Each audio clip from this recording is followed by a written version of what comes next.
some years to come.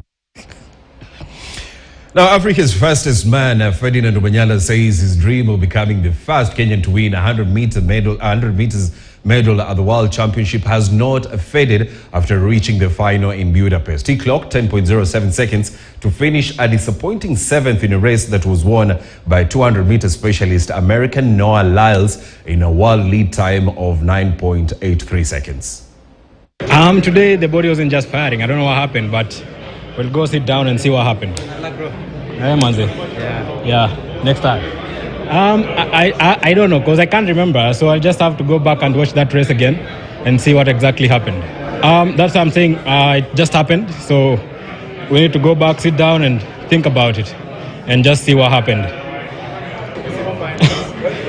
Yeah, championships have their own things, you know, like things happen in the championship, so that's what it is. Yeah.